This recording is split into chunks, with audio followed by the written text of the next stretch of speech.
વિદ્યાર્થી મિત્રો, આપણે ધોરણ 8ના ગણિતના અભ્યાસ માટે પુનરાવર્તન કરીએ છીએ.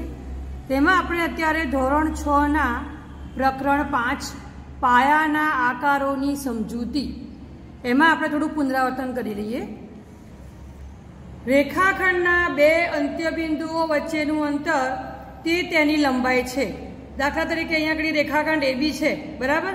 તો રેખાખંડ A અને B માટે A અને B અંત્યબિંદુઓ છે. તો એ બે અંત્યબિંદુ વચ્ચેનું અંતર એ બેની લંબાઈ કહેવાય.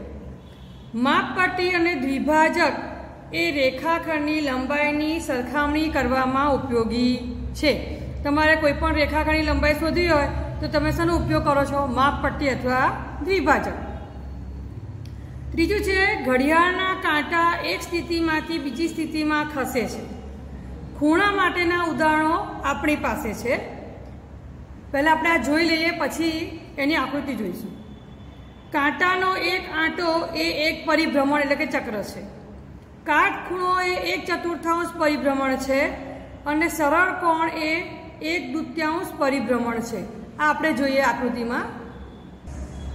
જુઓ, કાંટો એ એક આખું પરિભ્રમણ કરે એને ચક્ર કહેવાય.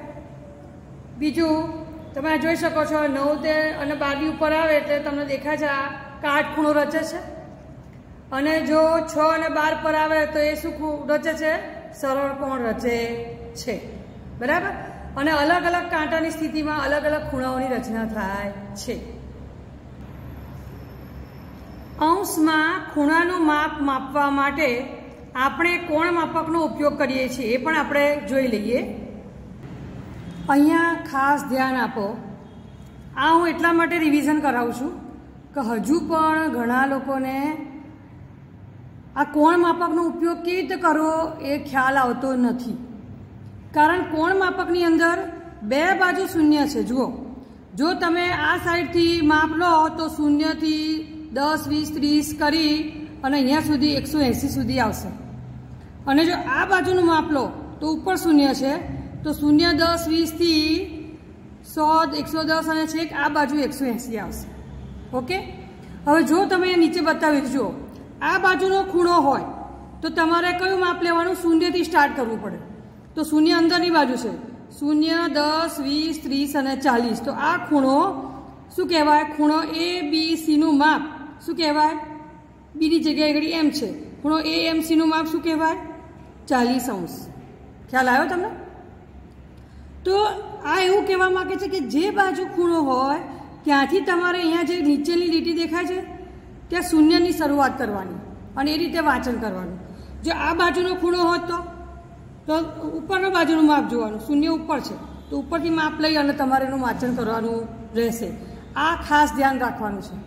ઓકે,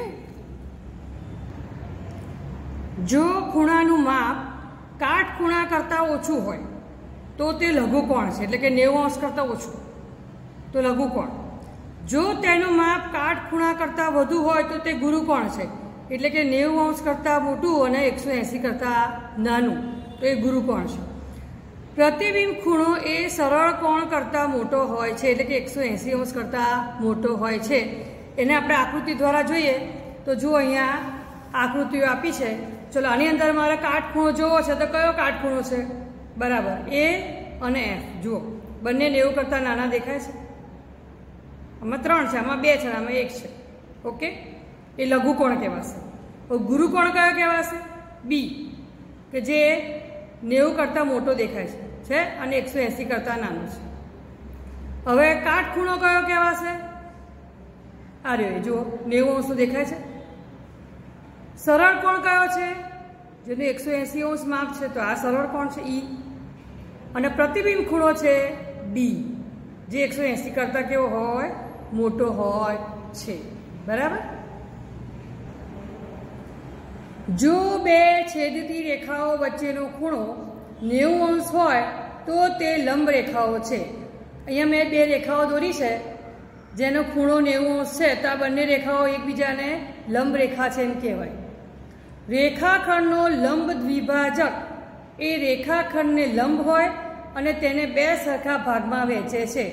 દાખલા તરીકે આપણે રેખાખંડ દોરીશું અને એનો જો તમે લંબ દ્વિભાજક રચો, જે એની રેખા હોય સીધી, તો એ શું કરશે? આ રેખા છે, આ રેખાખંડને એક તો લંબ હોય અને સાથે સાથે બે સરખા ભાગમાં વહેંચે છે. ઓકે, ચલો ખૂણાના આધારે ત્રિકોણોનું વર્ણન. પહેલાં ત્રિકોણમાં ખૂણાનો પ્રકાર, જો દરેક ખૂણો લઘુકોણ છે તેનું નામ આવશે લઘુકોણ ત્રિકોણ. એક ખૂણો કાટખૂણો હોય તો તેને કાટકોણ ત્રિકોણ કહેવાય. એક ખૂણો ગુરુકોણ હોય તો તેને ગુરુકોણ ત્રિકોણ કહેવાય. હવે આપણે તેની બાજુઓની લંબાઈના આધારે ત્રિકોણનું વર્ગીકરણ કરીએ તો ત્રિકોણમાં બાજુઓના પ્રકાર અને એના નામ. ચલો પહેલું જોઈશું. ત્રણેય બાજુઓની લંબાઈ અસમાન હોય, અસમાન એટલે એક સરખી ન હોય, તો એને કયો ત્રિકોણ કહેવાય? વિષમ બાજુ ત્રિકોણ. કોઈ પણ બે બાજુઓની લંબાઈ સમાન હોય તો એને કહેવાય સમદ્વિબાજુ ત્રિકોણ. જો નામ છે એના પરથી જ ગુણ છે. સમ એટલે સરખા, દ્વિ એટલે બે બાજુ. ખ્યાલ આવી ગયો? એટલે કોઈ પણ બે બાજુની લંબાઈ કેવી હોય? સરખી હોય. ત્રણેય બાજુઓ સરખા માપની હોય, સમબાજુ ત્રિકોણ. અહીંયા પણ નામ પરથી ખબર પડે, સમ એટલે સરખા અને બાજુ, બધી બાજુના માપ સરખા હોય. બાજુઓને આધારે બહુકોણનું નામ. ચલો, બાજુઓ છે 3 તો બહુકોણ કહેવાશે ત્રિકોણ. બાજુઓ 4 હોય તો ચતુષ્કોણ, 5 હોય તો પંચકોણ, 6 હોય તો ષટકોણ, 8 હોય તો અષ્ટકોણ. હવે ચતુષ્કોણનું તેમના ગુણધર્મોને આધારે વર્ગીકરણ. ચલો, પહેલું છે સમાંતર બાજુની એક જોડ. જે ચતુષ્કોણમાં સમાંતર બાજુની એક જ જોડ હોય તે ચતુષ્કોણને સમલંબ ચતુષ્કોણ કહેવાય. જે ચતુષ્કોણમાં સમાંતર બાજુની બે જોડ હોય, બંને બાજુઓની જોડ સમાંતર હોય તો એને શું કહેવાય? સમાંતર બાજુ ચતુષ્કોણ કહેવાય. જે સમાંતર બાજુ ચતુષ્કોણ 4 કાટખૂણા ધરાવતો હોય, એટલે કે ચારે 4 ખૂણા એકરૂપ કાટખૂણા હોય તો એને કહેવાય લંબચોરસ. 4 સરખી બાજુઓ ધરાવતો સમાંતર બાજુ ચતુષ્કોણ. સમાંતર બાજુ ચતુષ્કોણ હોય અને 4 સરખી બાજુઓ ધરાવતો હોય તો એને કહેવાય સમબાજુ ચતુષ્કોણ. જો સમબાજુ ચતુષ્કોણમાં ચારે ખૂણાનું માપ સરખું હોતું નથી, બરાબર? હવે નીચેનું જુઓ. 4 કાટખૂણા ધરાવતો સમબાજુ ચતુષ્કોણ એટલે ચારે ખૂણા પણ સરખા અને સમબાજુ એટલે ચારે બાજુ પણ સરખી અને સમાંતર બાજુ પણ ખરી, તો એ શું કહેવાય? ચોરસ. ચોરસમાં બધું આવી ગયું. બંને સામસામેની જોડ એકબીજાને સમાંતર હોય, ચારે બાજુઓના માપ સરખા હોય અને ચારે ખૂણાઓ કાટખૂણા એટલે કે ચારે ખૂણાના માપ પણ સરખા હોય, એ કહેવાય ચોરસ. આપણી આસપાસ ઘણા ત્રિપરિમાણીય આકારો આપણે જોઈએ છીએ. સમઘન, લંબઘન, ગોળો, નળાકાર, શંકુ, પ્રિઝમ અને પિરામિડ વગેરે આકારો પણ જોવા મળે છે. ઓકે, હવે આપણે પ્રકરણ નંબર 6 પૂર્ણાંક સંખ્યાઓમાં થોડું પુનરાવર્તન કરી લઈએ. આપણે જોયું કે ઋણ ચિહ્નોવાળી સંખ્યાઓની આપણને જરૂર પડતી હોય છે. આ ત્યારે થાય છે કે જ્યારે આપણે સંખ્યા રેખા પર શૂન્યની નીચે જઈએ છીએ. અહીંયા શૂન્યની નીચે જઈએ છીએ એનો અર્થ શું થાય? કે આપણે સંખ્યા રેખા ઉપર ડાબી બાજુ જઈએ છીએ. ખબર પડી તમે? જો શૂન્યની જમણી બાજુ જઈએ તો ધન સંખ્યા મળે એટલે હંમેશા કિંમત વધે, અને શૂન્યની ડાબી બાજુ જઈએ એટલે હંમેશા કિંમત ઘટે. આ યાદ રાખજો. એટલે નીચે જઈએ છીએ મતલબ ડાબી બાજુ જઈએ છીએ તો આપણને ઋણ પૂર્ણાંકો મળે છે, બરાબર? આને ઋણ સંખ્યા કહેવામાં આવે છે. તેમના ઉપયોગના કેટલાક ઉદાહરણો જેમ કે તાપમાનના પ્રમાણમાં, તળાવ તથા નદીના પાણીનું સ્તર, ટેન્કમાં તેલનું સ્તર વગેરે હોઈ શકે છે. તેઓનો ઉપયોગ ડેબિટ એકાઉન્ટ અથવા બાકી લેણાને દર્શાવવા માટે પણ થાય છે. હવે તાપમાનનું પ્રમાણ એટલે તમને ખ્યાલ આવ્યો, જેમ કે બહુ જ ઠંડી હોય તો શૂન્યથી નીચેનું તાપમાન આપણે માઇનસમાં લઈએ છીએ, બરાબર? પછી પાણીનું સ્તર એકદમ ઘટી જતું હોય તો એને નીચે છેક જતું રહે ત્યારે આપણે એને માઇનસમાં લઈ શકાય, એટલે તેલનું સ્તર. એવી રીતે ડેબિટ એકાઉન્ટ એટલે આપણે કોઈના પૈસા ઉછીના લીધેલા હોય અને બાકી છે એ બતાવવા માટે પણ આપણે ઋણ પૂર્ણાંકનો ઉપયોગ કરીએ છીએ. સંખ્યાઓનો સમૂહ છે -4, -3, -2, -1, 0, 1, 2, 3, 4 એટલે કે આ બાજુ ડાબી બાજુ અસંખ્ય, જમણી બાજુ પણ અસંખ્ય. તો આ બધાને આપણે પૂર્ણાંક કહીએ છીએ અને એને એટલા માટે જ આપણે જે માઇનસના ચિહ્ન લગાવ્યા છે એ બધા -1, -2, -3, -4 એ બધાને આપણે ઋણ પૂર્ણાંક કહીએ છીએ. બરાબર? 1, 2, 3, 4 જે બધા ધન પૂર્ણાંકો કહેવાય છે. આપણે જોયું છે કે આપેલ સંખ્યા કરતાં એક વધુ લઈએ તો તેની અનુગામી સંખ્યા મળે. અનુગામી એટલે તેના પછીની. અને આપેલ સંખ્યા કરતાં એક ઓછી લઈએ તો તેની પુરોગામી મળે. ખ્યાલ આવી ગયો? એના આગળની મળે. પેલી પાછળની, પેલી આગળની મળે. આપણે અવલોકનમાં જોયું કે જ્યારે બે સમાન ચિહ્નો હોય ત્યારે તે ચિહ્ન ઉમેરો અને મૂકો. એનો અર્થ શું થાય? કે જ્યારે આપણે બે ધન પૂર્ણાંકનો સરવાળો કરીએ છીએ ત્યારે આપણને જવાબ ધન પૂર્ણાંક જ મળે છે. દાખલા તરીકે જુઓ, 3 + 2 = 5. બંને ધન ધન તો આ પણ ધન છે. એના પછી જો આપણે બે ઋણ પૂર્ણાંક ઉમેરીએ તો આપણને જવાબ ઋણ પૂર્ણાંક મળે. દાખલા તરીકે -2 + -1 = -3. તો આ ખાસ ધ્યાન રાખો, સરખા ચિહ્નોનો સરવાળો કરો ત્યારે હંમેશા સરવાળો કરી અને જે તે ચિહ્ન હોય તે મૂકવું. ધન હોય તો ધન મૂકવું, ઋણ હોય તો ઋણ મૂકવું. ઓકે?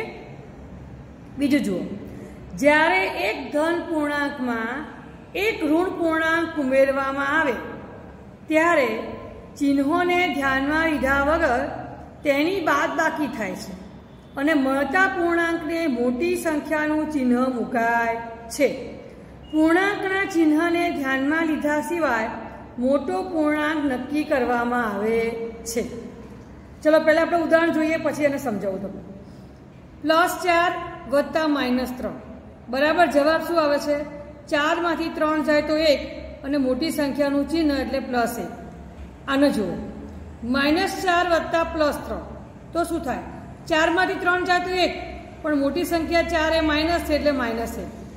ટૂંકમાં અહીંયા એ ધ્યાન રાખવાનું છે કે વિરુદ્ધ ચિહ્નોવાળી સંખ્યાનો તમે જો સરવાળો કરો છો તો સિમ્પલ વસ્તુ એક યાદ રાખો, મોટામાંથી નાની સંખ્યા બાદ કરો અને મોટી સંખ્યાનું ચિહ્ન મૂકો. બસ આ મગજમાં ઉતારી દેવાનું છે. બરાબર? ચલો એના પછી જોઈએ, પૂર્ણાંકની બાદબાકી તેની વિરોધી સંખ્યાના સરવાળા જેટલી છે. એટલે જુઓ, દાખલા તરીકે 5 લઈએ. બરાબર? 5 વત્તા -5 એટલે એની વિરોધી સંખ્યા થઈ. એ બેનો સરવાળો કરો મતલબ એ બેની બાદબાકી થઈ. એટલે કે 5 ઓછા 5 કરો એનો અર્થ એ થાય કે 5 વત્તા -5 એટલે કે 5માં તેની વિરોધી ઉમેરવી તો જવાબ 0 આવે અને બંનેનો જવાબ 0 જ છે. જોઈ લો, સરખો જ છે ને. આપણે જોયું કે કેવી રીતે પૂર્ણાંકોનો સરવાળો અને બાદબાકી સંખ્યા રેખા ઉપર દર્શાવી શકાય છે. આપણે પ્રકરણ 7 અપૂર્ણાંક સંખ્યાઓ એમાં આપણે થોડું પુનરાવર્તન કરી લઈએ. ચલો એમાં જોઈએ કે અપૂર્ણાંક એ આખી વસ્તુનો ભાગ બતાવે છે. કોઈ આખી વસ્તુ હોય એનો કોઈ ભાગ બતાવવો હોય તો આપણે અપૂર્ણાંકનો ઉપયોગ કરીએ છીએ. અપૂર્ણાંક લખવામાં આવે છે ત્યારે વસ્તુના બાકીના બધા જ ભાગો સમાન છે એવું માનવામાં આવે છે. આપણે માની જ લેવાનું છે કે બાકીના બધા ભાગ સમાન છે તો તમે અપૂર્ણાંક એવું લખી શકો છો. બરાબર? 5/7 અપૂર્ણાંક છે, તેમાં 5 છે અને 7 એ છેદ છે. દરેક અપૂર્ણાંક સંખ્યાઓને સંખ્યા રેખા પર દર્શાવી શકાય છે. એટલે કે દરેક અપૂર્ણાંક સંખ્યાને સંગત એક બિંદુ સંખ્યા રેખા પર મળે છે. ચલો એના પછી જુઓ, જે અપૂર્ણાંકમાં અંશ છેદ કરતાં નાનો હોય તેને શુદ્ધ અપૂર્ણાંક કહે છે. દાખલા તરીકે 2/7. 2 નાના અને 7 મોટા છે તો આને શુદ્ધ અપૂર્ણાંક કહેવાય. જ્યારે જે અપૂર્ણાંકમાં અંશ છેદ કરતાં મોટો હોય તો તેને અશુદ્ધ અપૂર્ણાંક કહેવાય છે. દાખલા તરીકે 7/5 જુઓ, 7/5 જુઓ તો અંશ છેદ કરતાં કેવા છે? મોટા છે, બરાબર. અને આ અશુદ્ધ અપૂર્ણાંક છે તેને તમે મિશ્ર સંખ્યામાં પણ ફેરવી શકો છો, મિશ્ર અપૂર્ણાંકમાં ફેરવી શકો છો, મોઢે ફેરવી શકાય. કઈ રીતે? જુઓ, છેદમાં 5 છે તો 5 મૂકી દીધા, 5નો ઘડિયો બોલો 7 આવે ત્યાં સુધી, તો 5 એકા 5, 5 દુ 10, તો 10 વધી ગયા, તો 5 એકા 5. 5માં કેટલા ઉમેરીએ તો અંશ મળે? 2 ઉમેરો, 5 ને 2 7, તો મળી ગયા 5 એકા 5 વત્તા 2 એટલે 7. તો મિશ્ર સંખ્યા 1.2/5 મળી ગઈ. મિશ્ર અપૂર્ણાંકમાં આ એક સંખ્યા પૂર્ણ કહેવાય અને બીજી સંખ્યા અપૂર્ણ કહેવાય છે. બીજો અપૂર્ણાંક છે, એક પૂર્ણાંક છે અને બીજો અપૂર્ણાંક સંખ્યા હોય છે.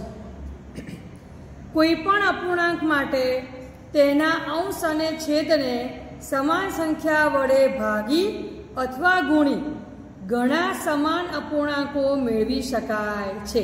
દાખલા તરીકે 1/2 લઈએ તો એને 2 વડે ગુણીએ, 2 વડે ભાગીએ તો જવાબ શું આવે?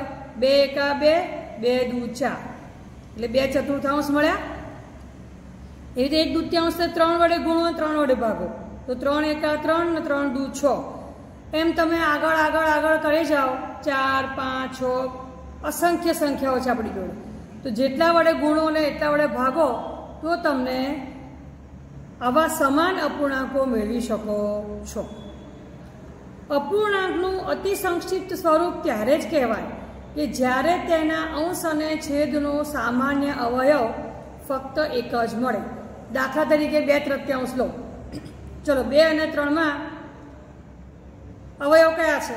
2ના અવયવ છે 1 અને 2, 3ના છે 1 અને 3, તો બંનેનો સામાન્ય અવયવ 1 છે, બરાબર ને?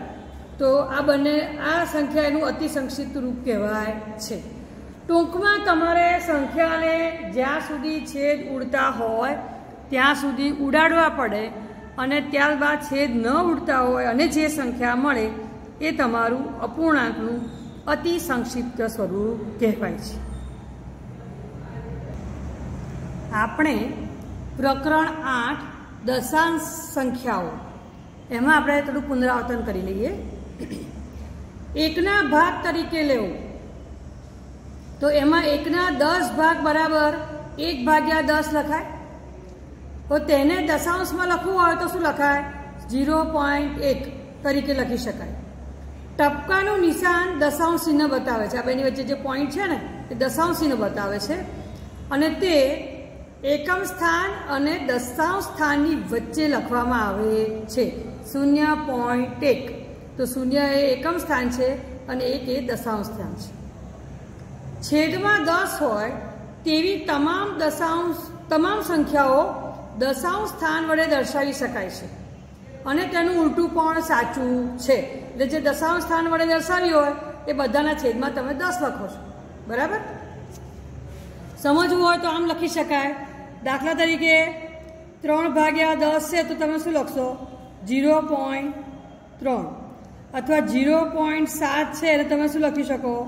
7/10, બરાબર. એમ 1ના 100 ભાગ બરાબર 1/100 એટલે કે 1 શતાંશ કહેવાય. તેને આપણે 0.01 તરીકે દર્શાવીએ છીએ, બરાબર. છેદમાં 100 હોય તેવી તમામ સંખ્યાઓ દશાંશ સ્થાન વડે દર્શાવી શકાય છે. દાખલા તરીકે 3/100 હોય તો તેને શું લખાય?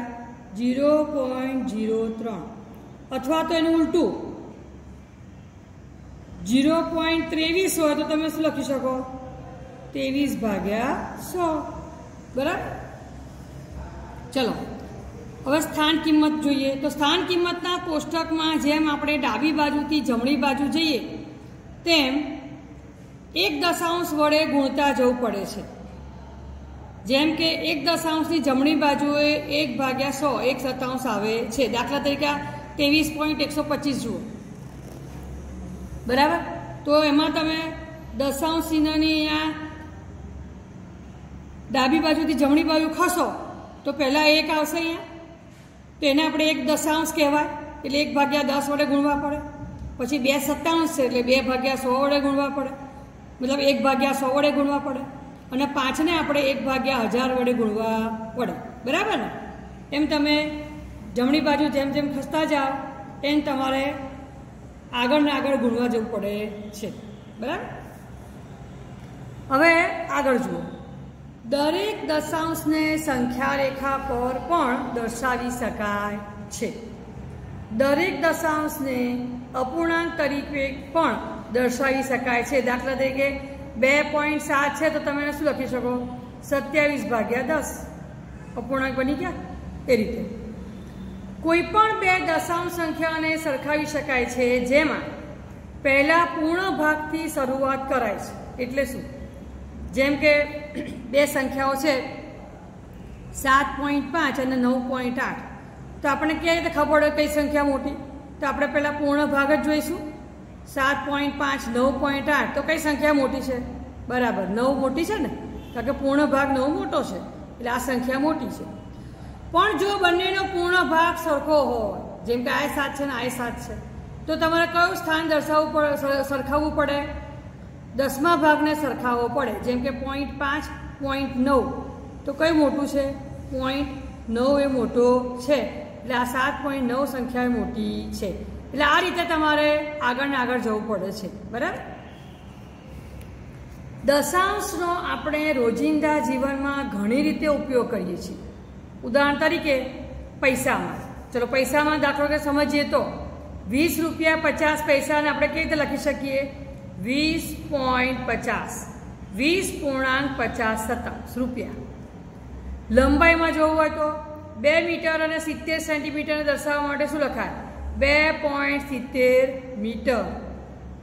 વજનનો એકમ દર્શાવવો હોય 3 કિલોગ્રામ 250 ગ્રામ તો શું લખાય?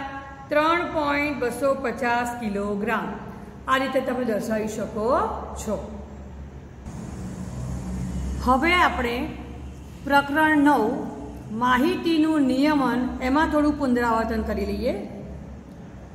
એમાં આપણે જોયું કે માહિતી એ ભેગા કરેલા આંકડાઓનો સંગ્રહ છે. આપણે આંકડાઓ ભેગા કરીએ અને માહિતી કહેવાય, જે આપણને કેટલીક વધારાની માહિતી પણ આપે છે. આપેલા આંકડાઓ પરથી ઝડપથી ચોક્કસ માહિતી મેળવવા અંકોને આવૃત્તિ ચિહ્નનો ઉપયોગ કરી કોષ્ટકમાં ગોઠવવામાં આવે છે. પછી આગળ આપણે શીખ્યા છીએ કે ચિત્ર એટલે કેવી રીતે વસ્તુઓ કે વસ્તુઓનો ભાગ દર્શાવે છે. આપણે જોયું કે ચિત્ર આલેખને કેવી રીતે દર્શાવી શકાય. કોઈ ચોક્કસ વસ્તુ અથવા વસ્તુના આંકડાને દર્શાવતા ચિત્ર આલેખ સંકેતનો ઉપયોગ કરી કેવી રીતે દોરી શકાય. દાખલા તરીકે જુઓ, અહીંયા એક ચોપડી દોરી છે તો અહીંયા એક ચોપડી બરાબર 100 ચોપડીઓ એવું સમજવાનું છે. તો 2 ચોપડી દોરેલી હોય તો કેટલી ચોપડી કહેવાય? 200 ચોપડી, બરાબર. 3 ચોપડી હોય તો 300 ચોપડી. ખ્યાલ આવી ગયો? એ રીતે આપણે ચર્ચા કરી કે અંકોને સ્તંભ આકૃતિ અથવા તો લંબ આલેખ વડે કેવી રીતે દર્શાવી શકાય. લંબ આલેખમાં સ્તંભ સરખી પહોળાઈના આડા કે ઊભા દોરવામાં આવે છે કે જેમની વચ્ચે સરખી જગ્યા રાખવામાં આવે છે. દરેક સ્તંભની લંબાઈ એ જરૂરી માહિતી પૂરી પાડે છે. આ ધ્યાન રાખવાનું ખાસ. એની જે લંબાઈ છે ને એ બહુ મહત્વની છે. એના આધારે જ તમે માહિતી સમજી શકો છો. આ કરવા માટે આલેખના પ્રમાણભૂત માપની પસંદગીની પદ્ધતિની ચર્ચા પણ આપણે કરી છે. દાખલા તરીકે 1 એકમ બરાબર 100 વિદ્યાર્થીઓ. આ રીતે આપણે પ્રમાણમાપ લઈ અને એ પ્રમાણે આપણે લંબ આલેખ અને સ્તંભ આલેખ એ બધા દોરતા હતા, બરાબર. તો આપણે આપેલા લંબ આલેખનું વાંચન કેવી રીતે થાય એની પણ ચર્ચા કરી અને આપણે તેનું અર્થઘટન કેવી રીતે કરી શકાય એ પણ એમાં જોયું છે. હવે આપણે પ્રકરણ 10 માપનમાં થોડું પુનરાવર્તન જોઈ લઈએ. બંધ આકૃતિની સીમારેખા પર એકવાર ફરતે ફરવાથી કપાતા કુલ અંતરને તેની પરિમિતિ કહે છે. આખું તમને ખ્યાલ આવી ગયો હશે. તમે આજુબાજુ જે ફરો છો એના આધારે જે કુલ અંતર કપાય એને તેની પરિમિતિ કહેવાય.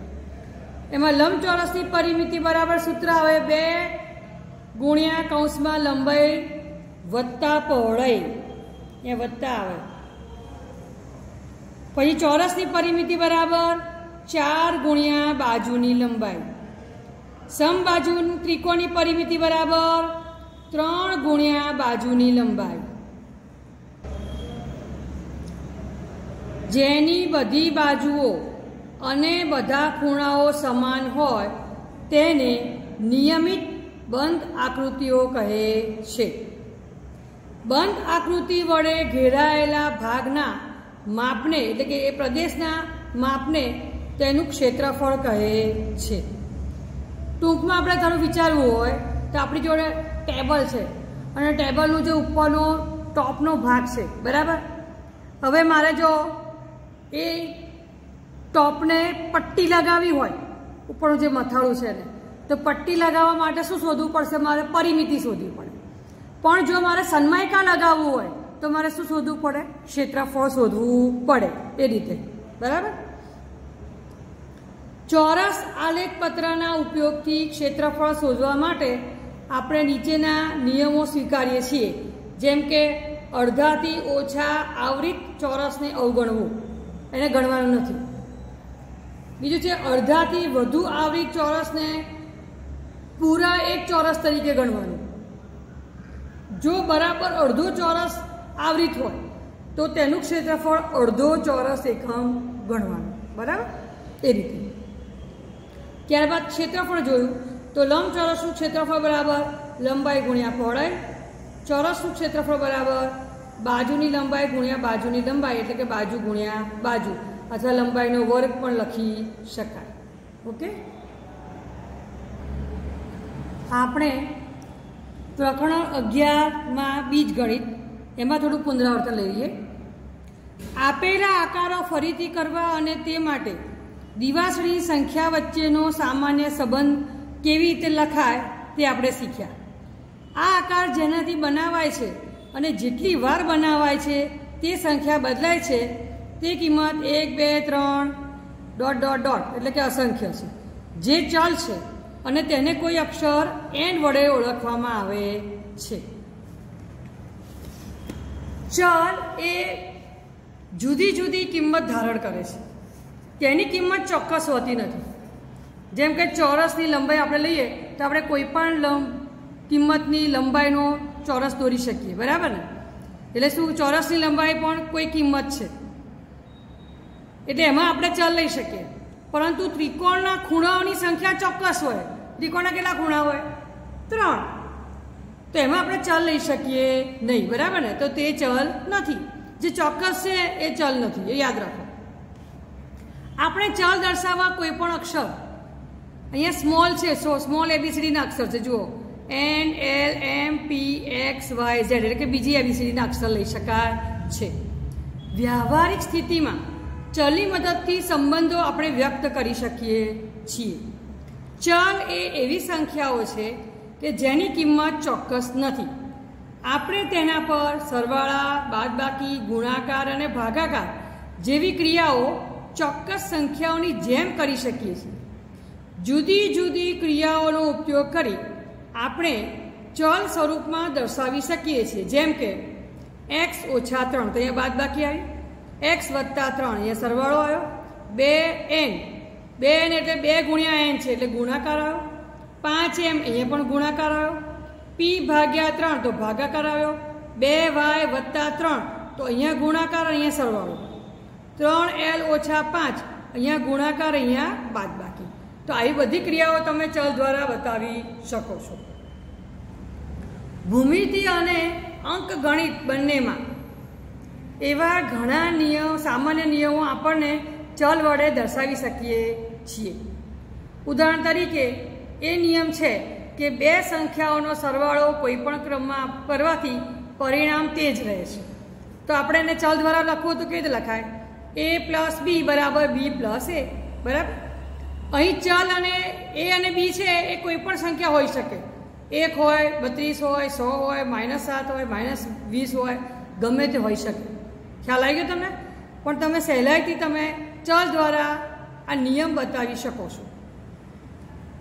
સમીકરણ એ ચલ પર આધારિત હોય છે. તે એક ચલ સાથેની અભિવ્યક્તિ અને ચોક્કસ સંખ્યા બરાબર હોય છે. જેમ કે x ઓછા 3 બરાબર 10. તો અહીંયા જુઓ, એક બાજુ ચલ છે અને એક બાજુ એક સંખ્યા છે, એ કહેવા માંગે છે. ત્યારે તમે આ ચલની કિંમત શોધી શકો છો.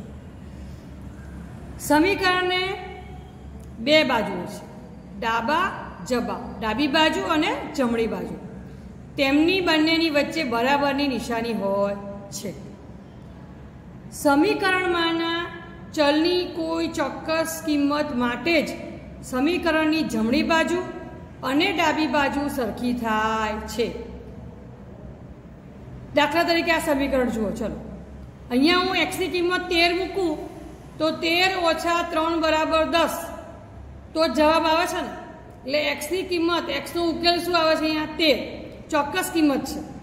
તમે બીજા ગમે તે કિંમત મૂકશો તો જવાબ 10 નહીં આવે, યાદ રાખો.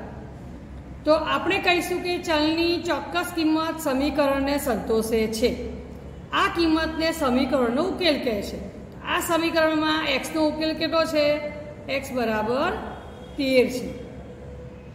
એટલે 13 ઓછા 3 બરાબર 10. એટલા માટે સમીકરણનો ઉકેલ મેળવવા માટેની એક પદ્ધતિ છે, અજમાયશ અને ભૂલની પદ્ધતિ. આ પદ્ધતિમાં આપણને ચલની કેટલીક કિંમતો આપેલી હોય છે, તે તપાસી સમીકરણને સંતોષે તે નક્કી કરવામાં આવે છે. આપણને સમીકરણને સંતોષે તેવી કોઈ ચોક્કસ કિંમત ન મળે ત્યાં સુધી ચલની જુદી જુદી કિંમતો લેવામાં આવે છે. ઓકે.